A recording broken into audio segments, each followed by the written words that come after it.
खुश हो? माशाल्लाह, खैरियत है बेटा? बात ही खुशी की है। 2 ऑफर लेटर आए हैं, एक एडी एडमिन और दूसरा ऑफर लेटर AMHR। आप ये देखिए। माशाल्लाह, तो मेरे बेटे को एक पब्लिक सेक्टर की ऑफर आई है और एक प्राइवेट सेक्टर की। और ये सब कुछ सिर्फ आपकी वजह से। माशाल्लाह, तो क्या फैसला किया बेटा आपने फिर? अब मेरा ख्याल है एडी एडमिन ठीक है।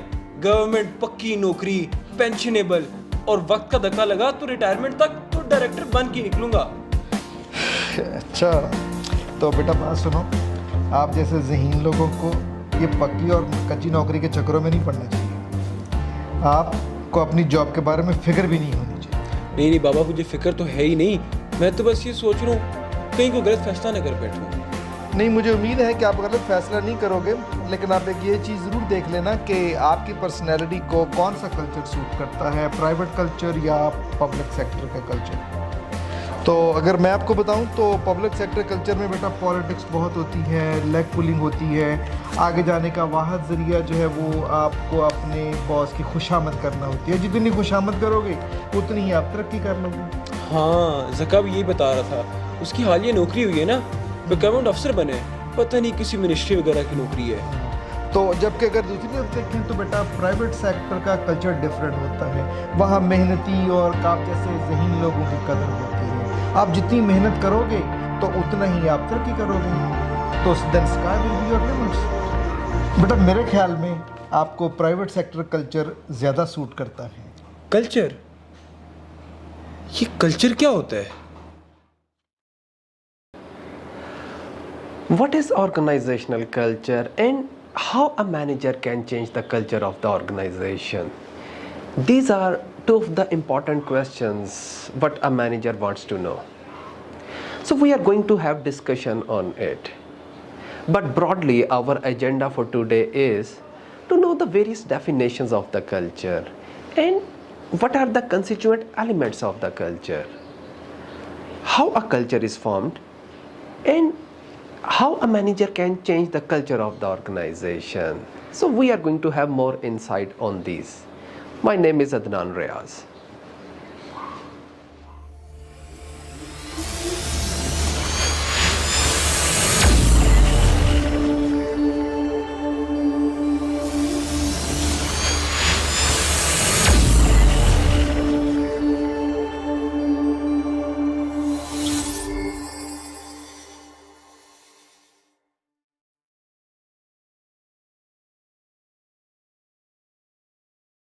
There are different definitions of organizational culture.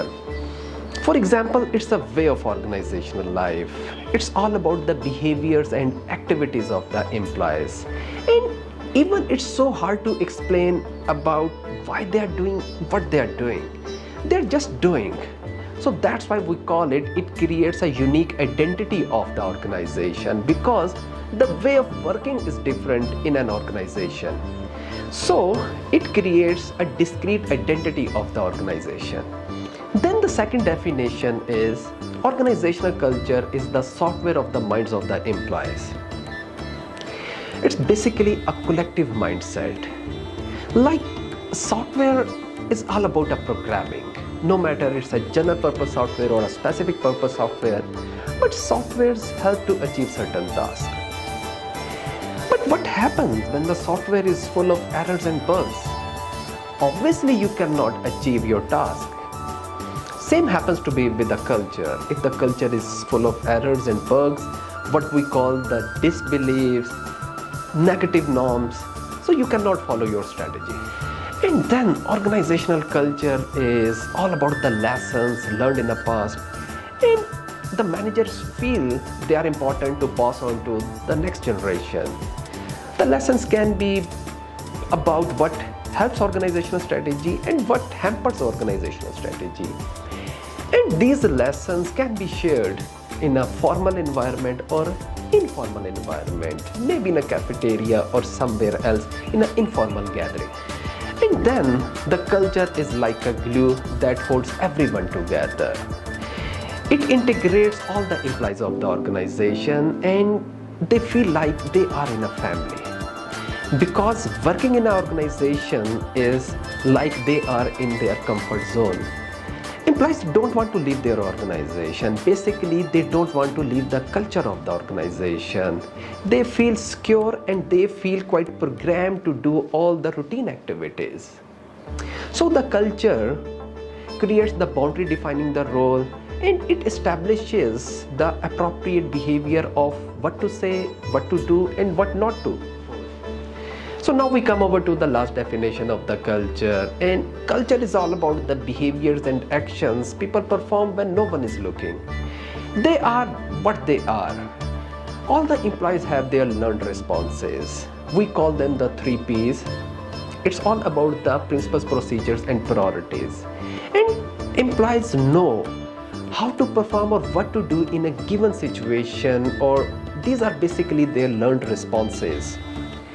So culture basically, it's a personality of the organization, like the way personality traits are, either you have it or you don't have it, and it takes time to change the personality of the individual. So the culture is the personality of the organization. We can change the culture, but it takes time and efforts.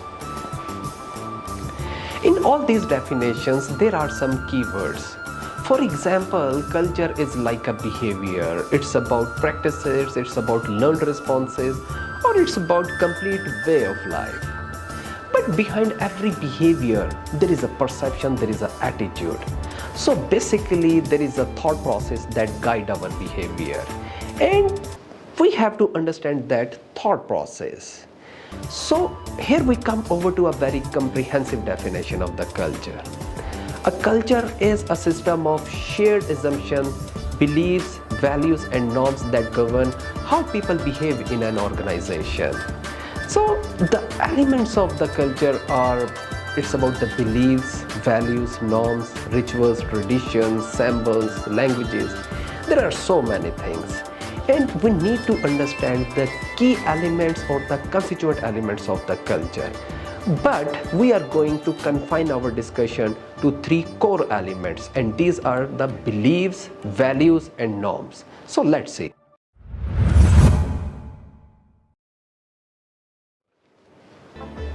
Beliefs or belief system. Beliefs are about the tenets, convictions, and expectations. It's about what employee or people think is true about the world. So basically, it's a reality for them. Whatever the belief they have, it becomes reality for them. We have the belief about the person, about any event, an idea, or any happening, or maybe a party, a political party, a union, or association. We also have a belief about the past. We have been told about so many stories. And do you really believe on that? It's up to you. And then we have a belief about the present. Like my belief is I am recording a lecture to some of very serious viewers. And when I have that kind of belief, I feel more energetic because our life is driven by our beliefs.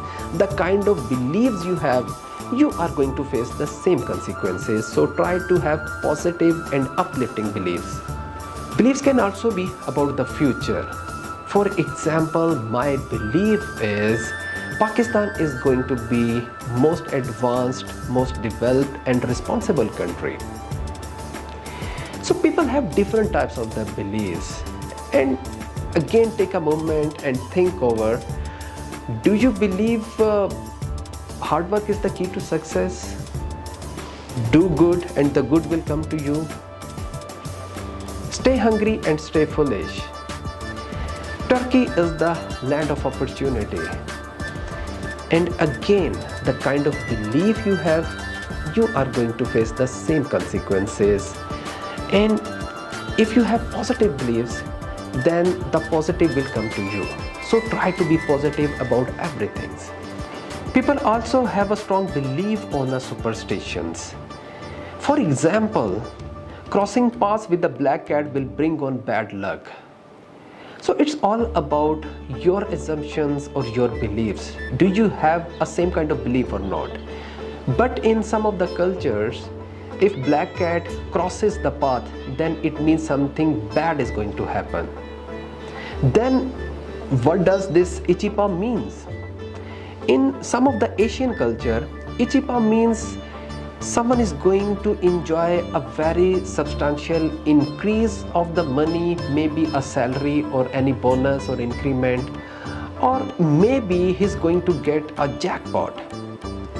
And then we have a belief about if right eye jumps or the left eye jumps. If the right eye jumps, it means you are going to see someone whom you never seen over a long period of time.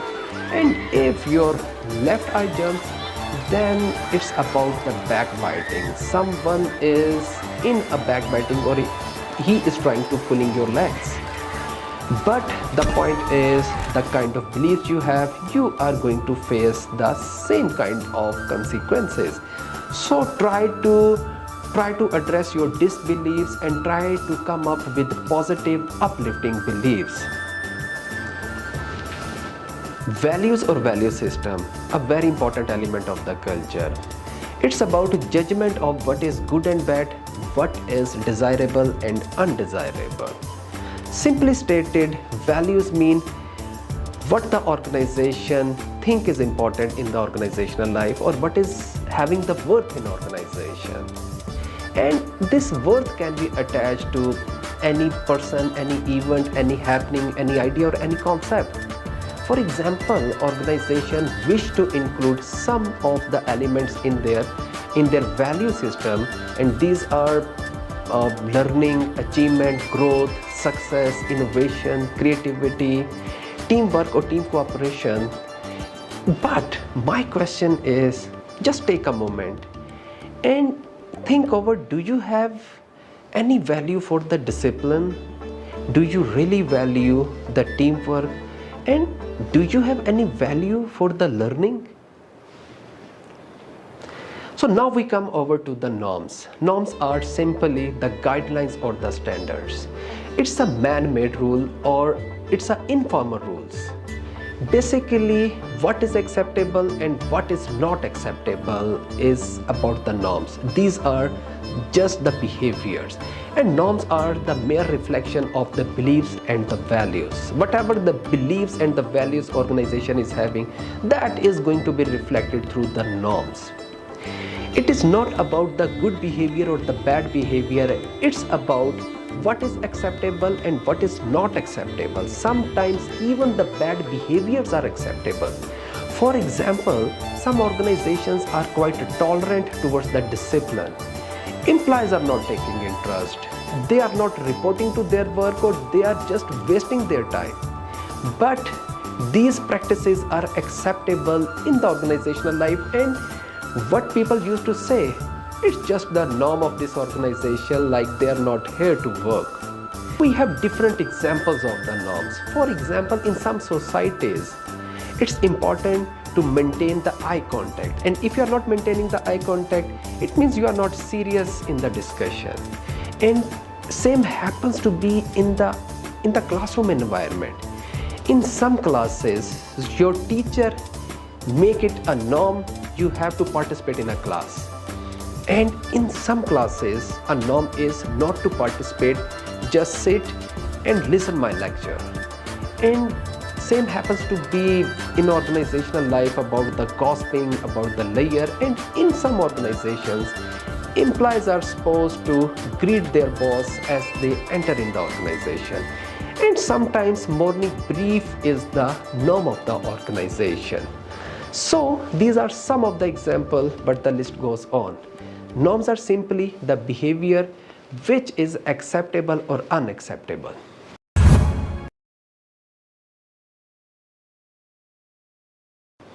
There is a strong relationship between the beliefs, values, and the norms.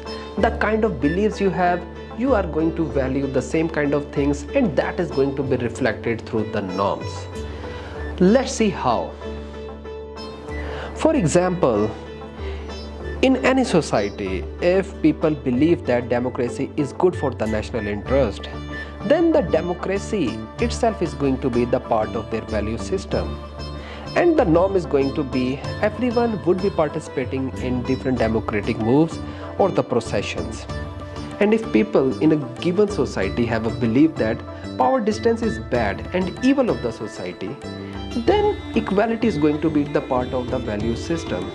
And the norm is going to be there would be a lot of respect for anyone, no matter he belongs to any caste and creed. And if people believe that hard work leads to success, then the value is going to be of the grit, which means passion and persistence. And people would be engaged in different types of the productive activities when no one is watching. So that is going to be the general norm of the organizational life.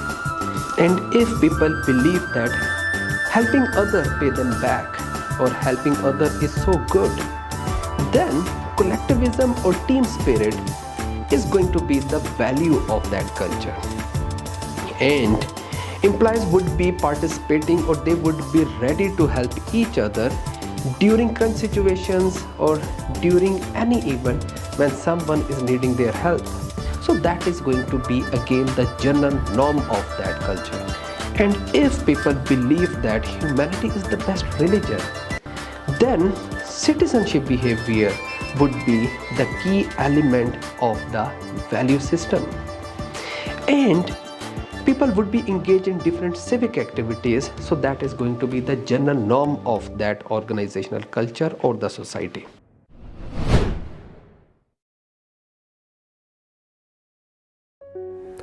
Scientists placed 4 monkeys in a cage with a step ladder in the middle. There was a bunch of bananas upon the step ladder. Monkeys felt the temptation and urge to climb the ladder to eat bananas. Whenever a monkey went to climb the ladder to eat banana, other 3 monkeys were sprayed with cold water. The process of spraying the cold water was repeated for anyone went to climb up to catch bananas. After a while, each time a monkey went for the banana, the other 3 monkeys attacked to prevent him to go up, because going up to eat banana from anyone was putting them in difficult situation. The monkeys learned not to climb the ladder. But then, one of the monkeys was replaced with a new monkey wearing a raincoat. Naturally, this monkey was new and felt the temptation to go up for the banana. But he was customarily attacked and prevented not to do the same. So the new monkey also learned not to climb the ladder. When the second monkey was replaced and attempted for banana, all the others beat him, even the one who never experienced the spray of cold water. The third monkey was substituted in, and then the fourth and final monkey. Whenever a new monkey tried to climb the ladder to eat banana, the other prevented him from doing so, even though none of them had ever been sprayed with cold water. When asked why that was, one monkey said, "Oh, that's just the way it is."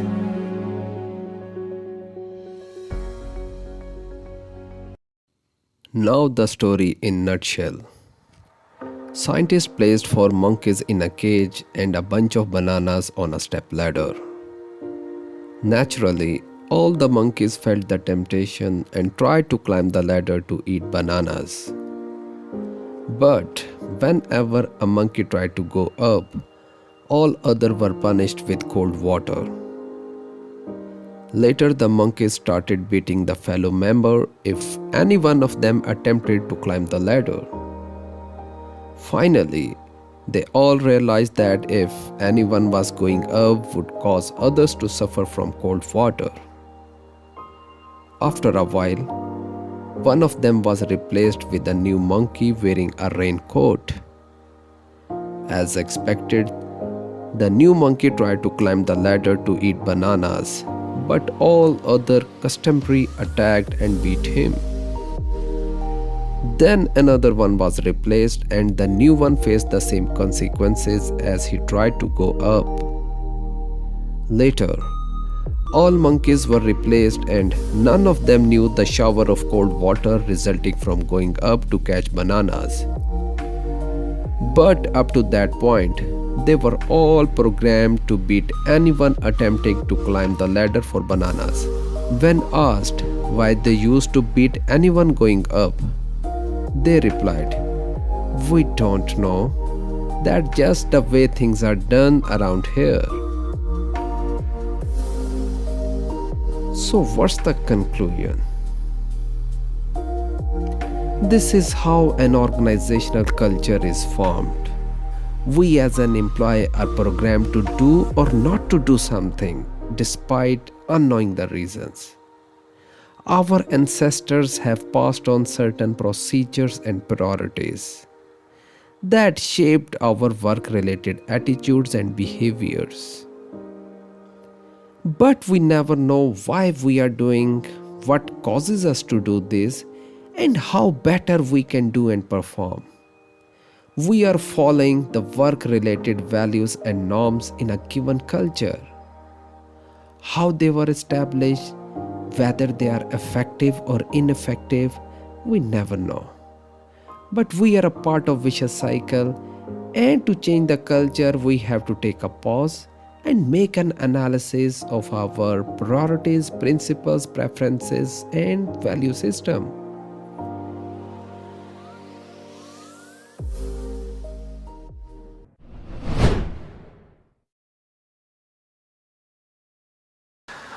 To change the culture of the organization, we have to look at the different levels of the culture.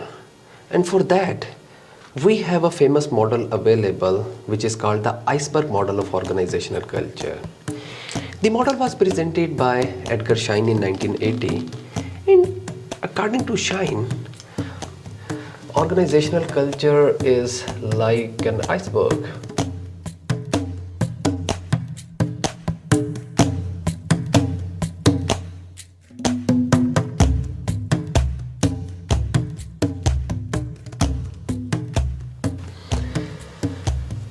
And the area above the water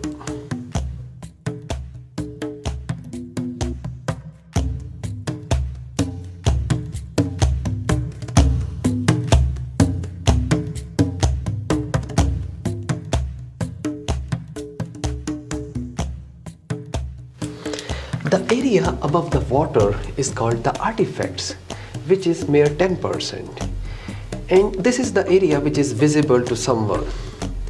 And for layman, the culture is all about the artifacts, because what we see, what we feel and what we observe is basically the artifacts.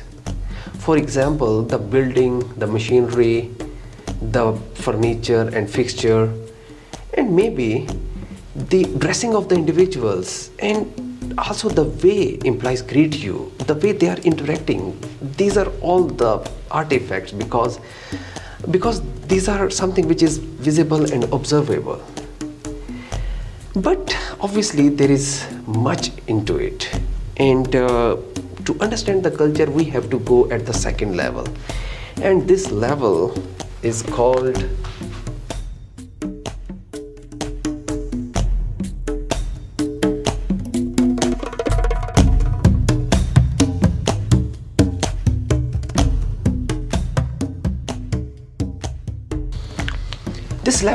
the espoused values, and these are the stated or the claimed values of the organization. Organization basically wish to have their public image in the form of the espoused values, and these values are quite written on the entrance gate, on different documents like financial statements, like office orders, memorandums, on the emails.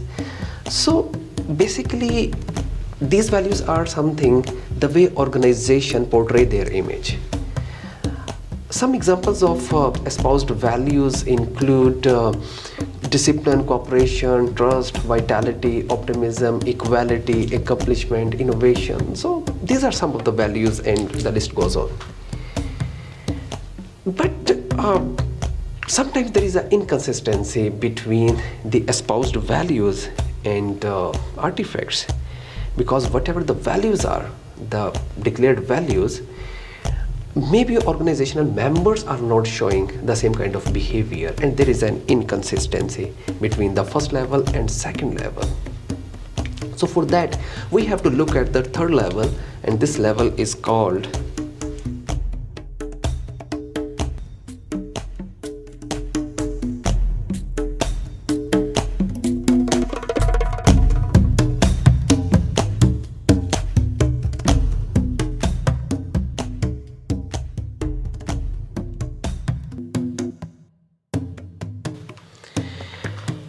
So, the third level is called the underlying assumptions, and here we have the core values and beliefs or the basic values of the individuals. And these are the values what is literally quite dear to everyone. And sometimes organizational members are not aware about their core values. As they switch their organization or as they come out of organizational culture and examine their culture from the analytical lens. And sometimes we feel that when people switch their organization and as they join another organization, then they get to know how different it is to work here and how differently they were behaving in the last organization. And I would say this one is the epicenter of the culture, and to change the culture, we have to work on this area. We have to change the basic beliefs and the values of the organization. The question can be how we can change these underlying assumptions or the values and the beliefs. So there are a number of ways. For example, we can provide some counseling, training and development can play an important role, and then it can be the help of the change agent. Reward system can also play an important role because we follow the behavior which is positively rewarded. Last not the least is the role of the leadership. The kind of the behavior and attitude leaders are having, employees follow the same behavior. So the leader can be trained or can show some kind of the behavior, or they can propagate the values which is literally important for the organization. And if we don't work on this area and we just follow the espoused values, then we cannot change the culture. For example, organization wish to have a culture of the equality, and if equality is not part of the core values, employees would be having the power distance. The person who would be in a power would have a distance with someone who's not in a power, and with someone who's a stigmatized kind of people or employees. For example, there would be a distance with women, with people coming from minorities, as well as with people who are physically challenged. And same happens to be with the discipline. If the discipline is just the espoused value, the declared value, and this discipline, if it is not the core values or core value system, then employees would be showing some deviant behavior, they would be coming late, absenteeism would be a constant feature of the organization. So that is basically the fundamental mistake managers are committing. They just work on the artifacts, they never consider these core values and beliefs. And we have so many examples. Sometimes managers and consultants, they are so particular, they are so enthusiastic to change the culture, and they just try to change the behavior. And if they do, then that is going to be short-lived. For a permanent change, they have to change the core values, or otherwise we have so many examples. Managers follow the same old orthodox culture. Even they try to change the culture, but finally they have to be the part of that culture. And literally what happened with the Titanic? Titanic was a big ship, but when it hit the iceberg, apparently the iceberg was so small because the area above the water looked so small. But as it hit the iceberg and the area below the water, then it was a big disaster. So the conclusion is our core values and beliefs are actually reflected in our artifacts. No matter we have positive beliefs or we have demotivating and dejecting kind of beliefs. And if we have to make a consistency, then we have to work on this area, on the underlying assumptions. Then we may follow a consistency between the core values and the espoused values, as well as espoused or stated values are going to be aligned with the different